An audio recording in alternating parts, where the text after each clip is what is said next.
Fijn dat je allemaal weer kijkt naar het knipuisje van Frenske. Vroeger worden er veel meer lijfstraffen als nu. Hè? Ja, het zou ook te gek zijn. Ze vieren deel je ug, hongen nog op, maak je nog een cupje kleiner.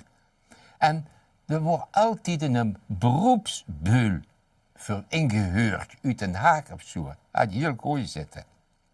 Maar zo'n beul had ook wel eens compassie. Een bezorgde beul. Na een paar weken gevangen zitten in een vochtig cachot, stond daar om opgehangen te worden op het schavot. Mij trok zich los en wordt naar honger getoeken en hij door van die huidje zijn een enkel gebroken.